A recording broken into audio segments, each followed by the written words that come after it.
Faz.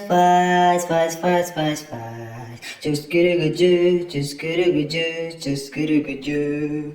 Fala, seus nerds! Bem-vindo ao canal Universo Entre Parênteses. E no vídeo de hoje falaremos sobre ligações químicas. Mas Felipe, o que é ligações químicas?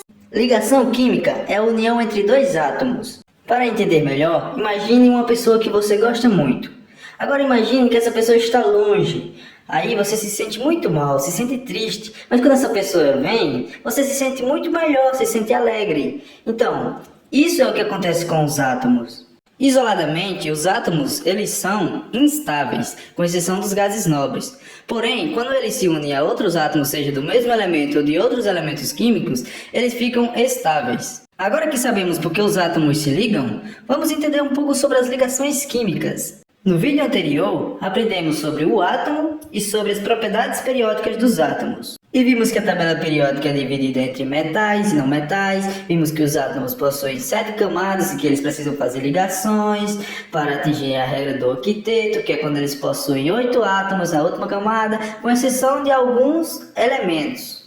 E essa divisão entre metais e não metais ocorre justamente por causa das 3 principais ligações, que são as ligações iônicas, metálicas e covalentes. Vamos começar pela ligação covalente. E vamos usar o exemplo do ar que respiramos, o O2, 2 átomos de oxigênio.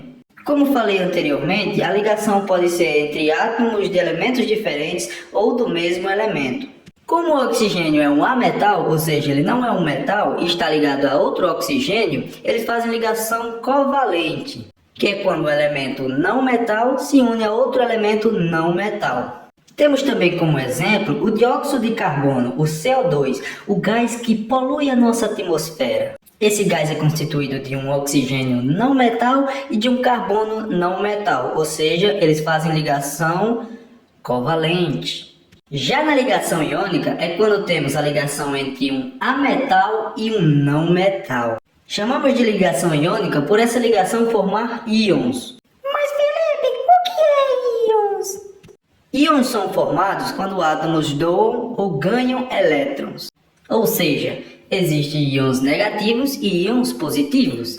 Íons negativos seriam os íons que ganham um elétron, ou seja, o elétron é carga negativa, então ele ficou negativo. E os íons positivos são os íons que perdem um elétron, ou seja, como ele perdeu uma carga negativa, então ele vai ficar menos negativo e mais positivo. Chamamos de cátions os íons positivos que perdem um elétron e ânions os íons negativos que ganham um elétron. Temos como exemplo de ligação iônica o sal de cozinha, o cloreto de sódio, o NaCl, que é formado por um átomo de cloro, que não é um metal, e um átomo de sódio, que é um metal. Na ligação iônica, quem perde o elétron é o metal, que tem menos eletronegatividade, ou seja, ele ama menos os seus elétrons. E quem ganha os elétrons é os ametais, ou seja, os mais elétrons negativos, que têm mais afinidade por elétrons, mais amor por elétrons. Chegamos agora na ligação metálica, que é a ligação que ocorre entre átomos de metais, formando o que chamamos de mar de elétrons livres. O mar de elétrons livres seria como se os elétrons não estivessem orbitando seus devidos núcleos, e sim eles estivessem jogados por aí orbitando qualquer núcleo a qualquer momento. E ficamos por aqui. Eu espero ter ajudado vocês. Dúvidas nos comentários.